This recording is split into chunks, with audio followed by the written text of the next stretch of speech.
My name is Qais Kayad with Group 11, and we are here to present our potential innovation opportunities to improve the end user experience and, by proxy, our profits as a whole. We believe our base program, Weeble, while cutting edge in the field it is in, has notable flaws that we have identified, analyzed, and remedied through architectural innovation techniques adopted from Pisano G's article dated back to 2015. To preface, the process and programs used to test and implement our innovations were the UX design process and the Figma interface, respectively. There are two primary innovations we want to launch in the first phase of this overhaul we're striving towards: direct messaging and an updated approach of identity verification. These innovations were brainstormed as our meager group of only 4 individuals came up with such simple yet brilliant innovations. We came to the conclusion that Weeble was fantastic. It does everything it wanted to and intended to do, but its glaring issue is simply that its complexity and skill floor, if you will, is very high. These innovations should handle that problem completely. Now to pass the proverbial mic to Mark. Thank you, Kais. Salutations. I am Mark Hamblin with Group 11. So on the innovation background, the digital age refers to the time period in which personal computers and technology are here to provide users the ability to easily and rapidly transfer information. With the invention and improvement of the smartphone around 2009, users have been able to carry portable devices with them without the need of a clunky computer system to access the World Wide Web. With the inclusion of the New York Stock Exchange being connected to the internet, the ability to trade financial information has exponentially increased from the time when you need a financial advisor to help with making stock purchases or selling of stocks.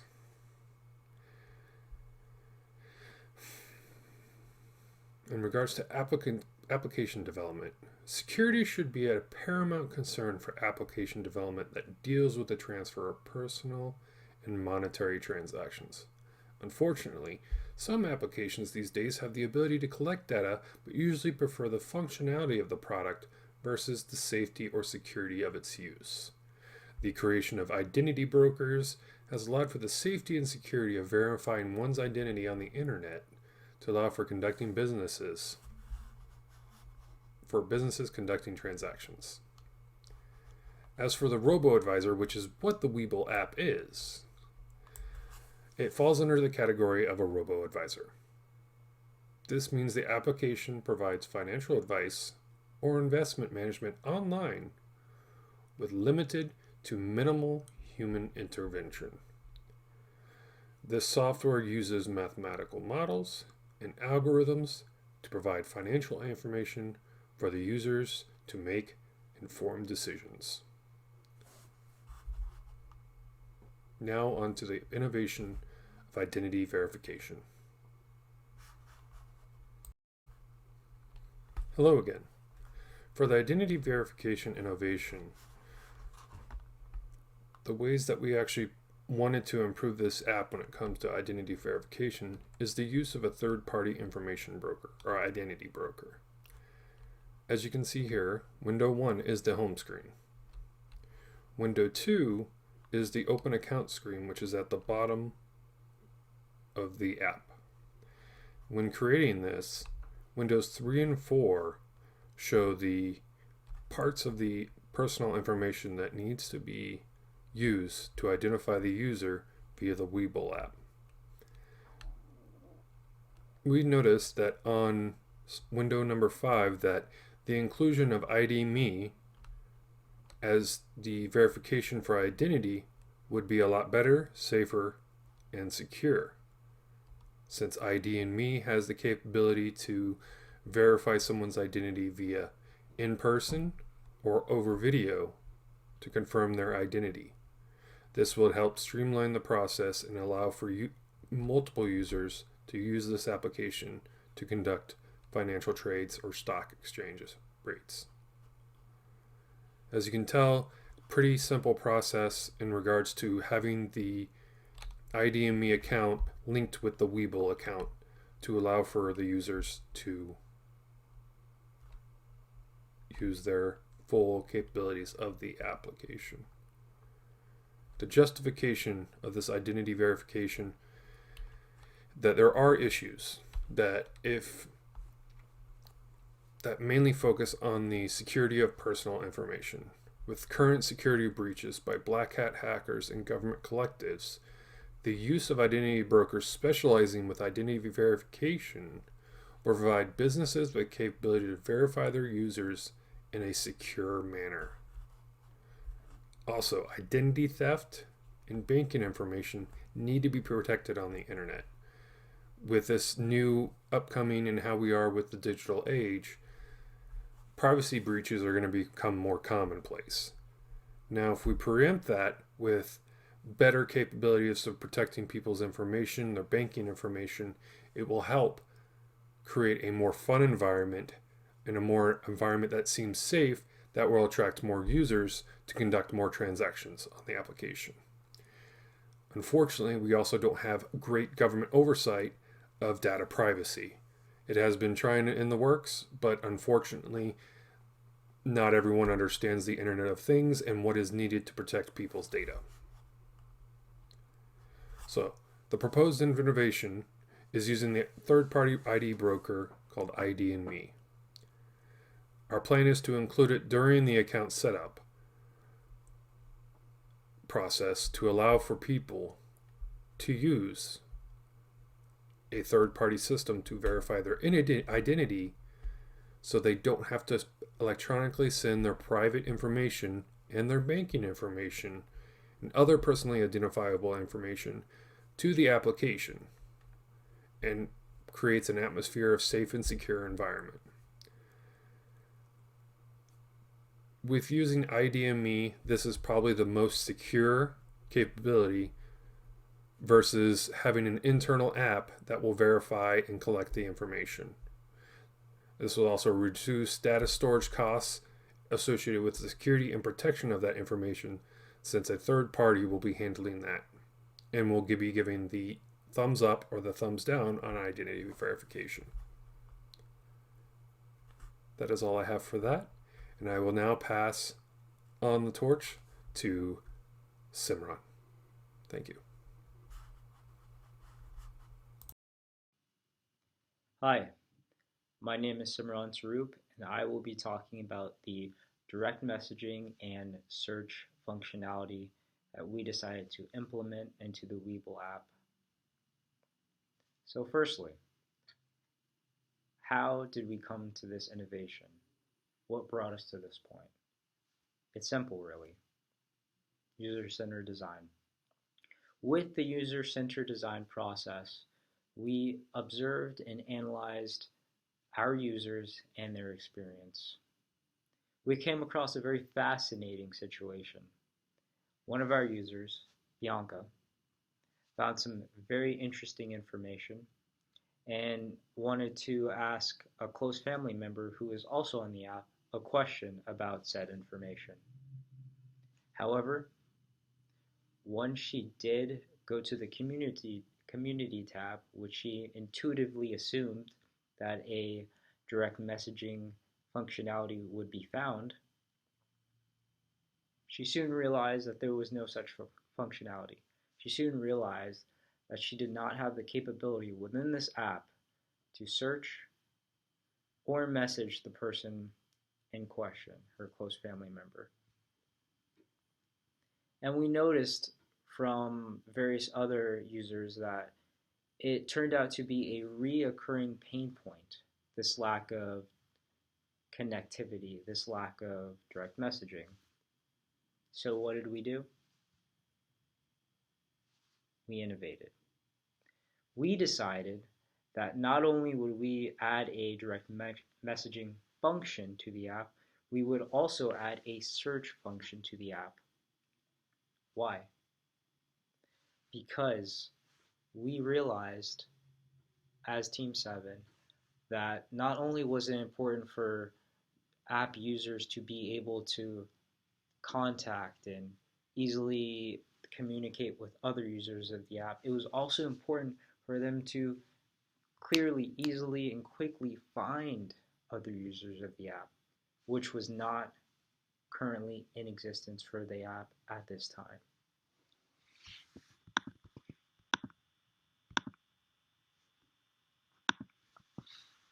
So how do we do it? It's simple. We didn't invent the wheel here. We didn't create something mind-blowing. We simply tweaked and innovated and improved what was already there. We noticed that a lot of users did in fact go to the community tab when searching for a way to contact other users. So that's what we did. We started there. We added the very traditional, very conventional direct messaging icon to the community tab. And I will show that to you now.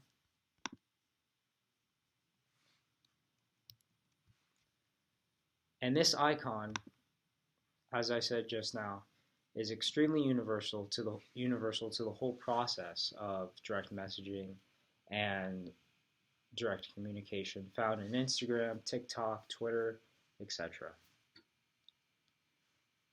So once a user clicks on this direct messaging airplane icon, they're then brought to a direct messaging screen.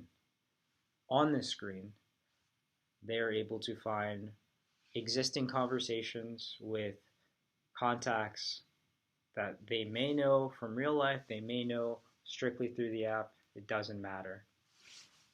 At the very top of the screen, they will see a back arrow, which will send them back to the community tab, the title, direct messages, a plus icon where they can add new chats with contacts, a search bar, which we'll get into in a moment, and as I previously stated, depending on how many conversations they already have going, conversations with contacts.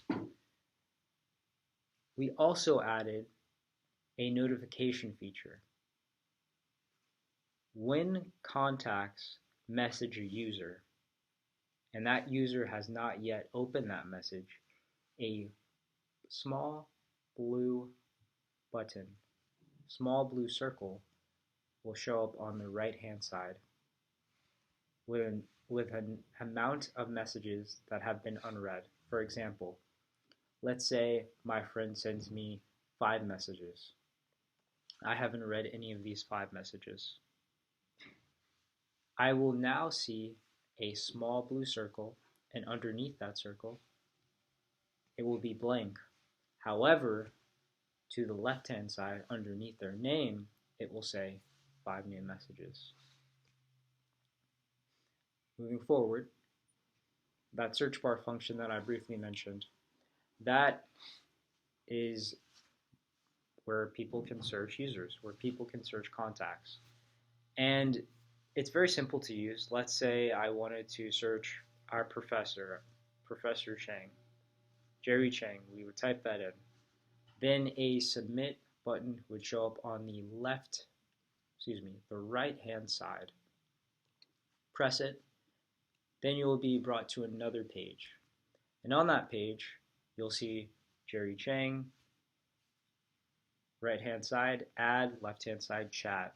So you can either instantaneously initiate a new conversation via the chat button, or you can add Jerry Chang to your contacts list and then later chat with him.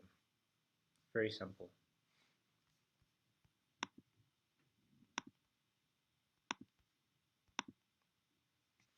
So, as I just mentioned, with the search function, you can very easily create a new message. But there's an even simpler way to create new messages and new conversations if you already have somebody in your contacts. Previously, I mentioned a plus icon on the top right-hand corner of the direct messaging screen. If you press that icon, you can very easily initiate a new conversation with existing contacts. Similarly, you can also go into existing contacts and very easily type up a message Hi, I just saw this very interesting change in Apple stock. What do you think? Send to dad. Very similar to what we see in Instagram, Twitter, TikTok, etc.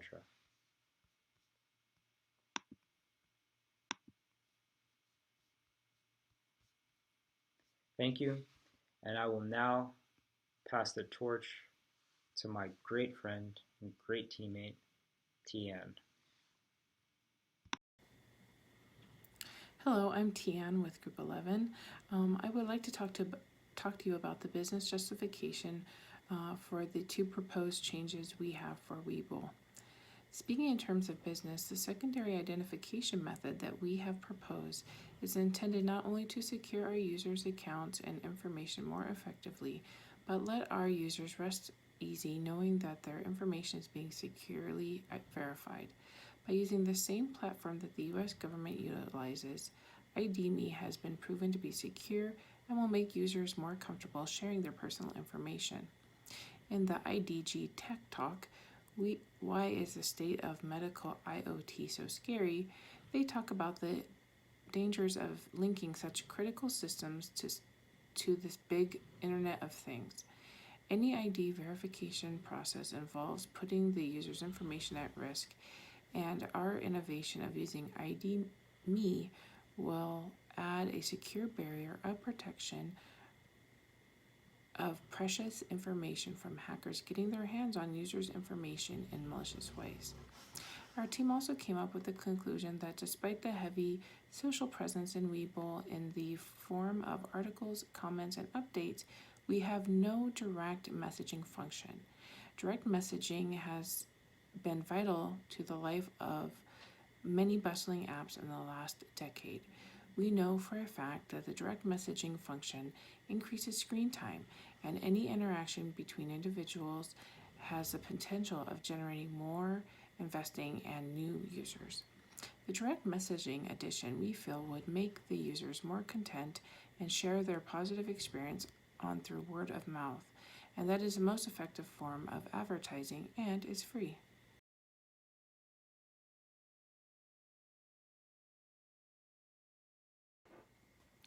What did I learn this semester? Well, I come to the table with a robust skill set of life skills. I do struggle to work with technology.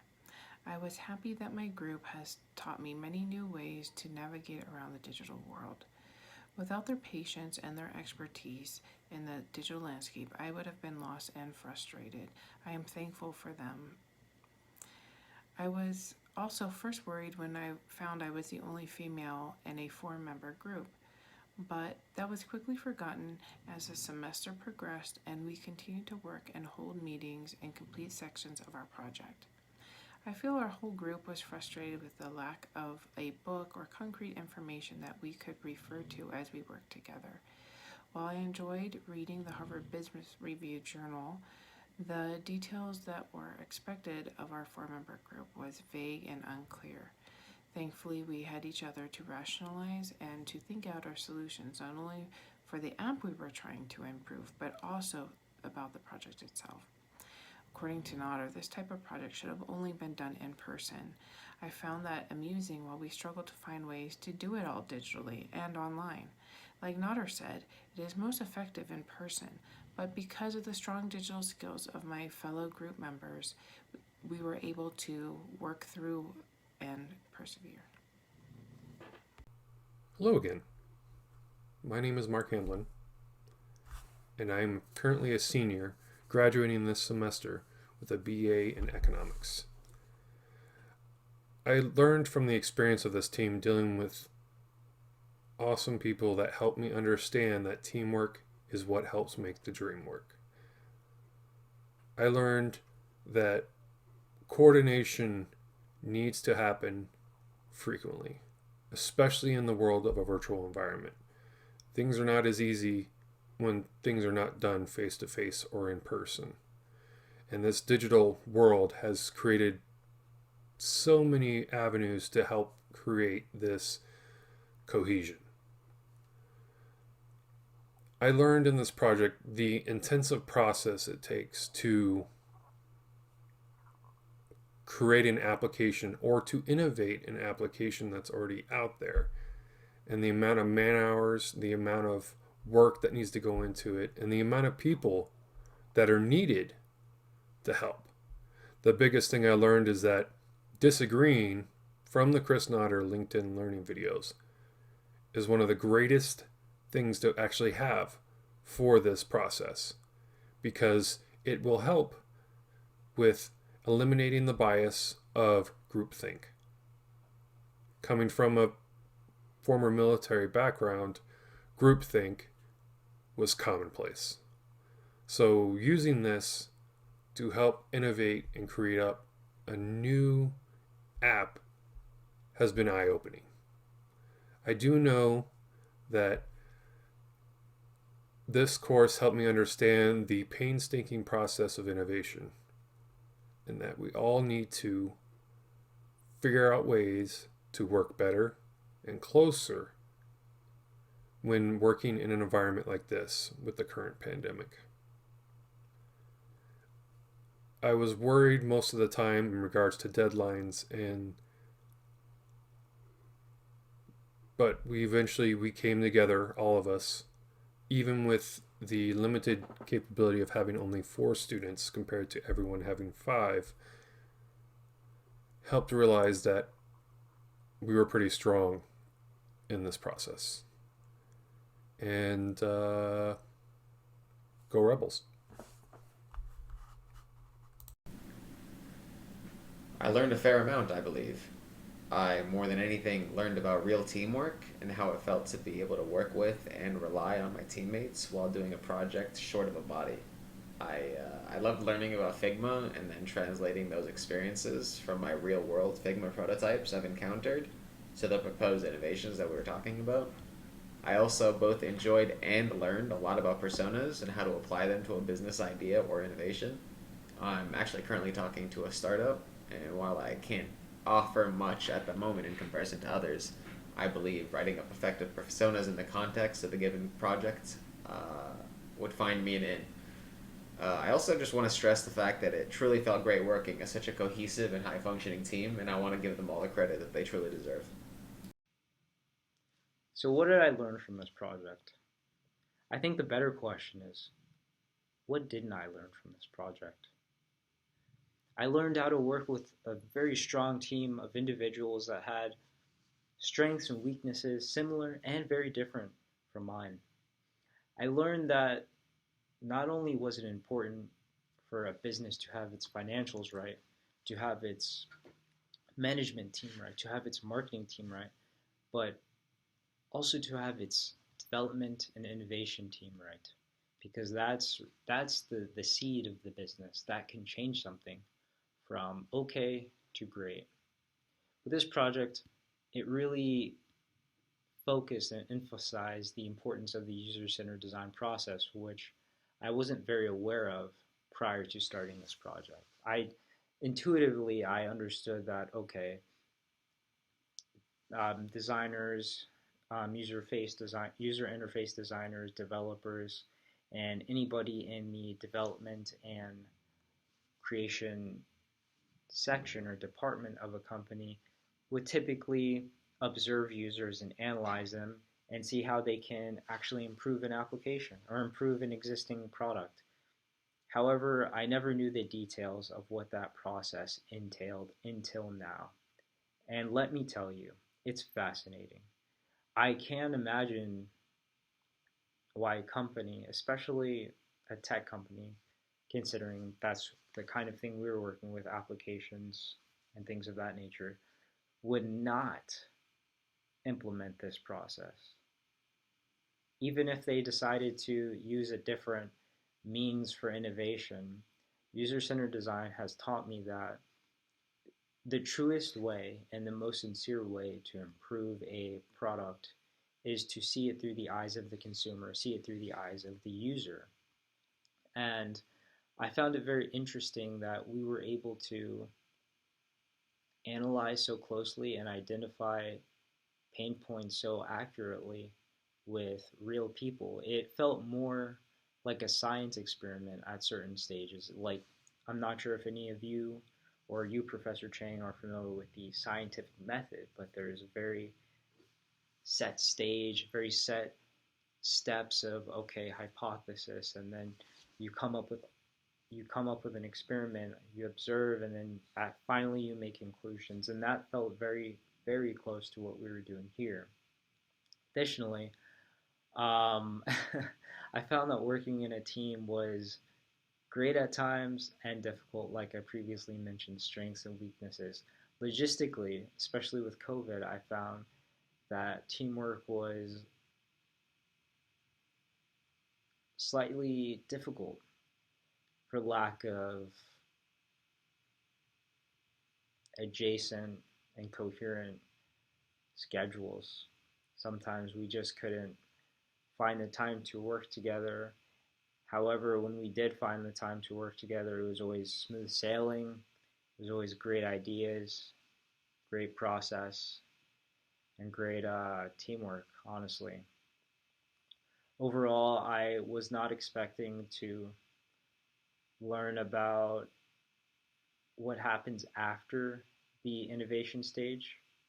I did not expect to have to consider an implementation plan, what that might entail, and then kind of formulate and lay out what I would need as the person proposing the innovation to implement it. I thought going into this project that we would just create an innovation and then that was it. But I actually enjoyed the implementation part of the innovation proposal as well and the project, because not only was I able to think about the innovation and user-centered design, but also what happens after that. The project as a whole felt like a very holistic experience. So thank you, Professor Chang, thank you, Tian, thank you, Kais, and thank you, Mark, for a wonderful learning experience and enriching my knowledge on information systems, user-centered design, and innovation in general.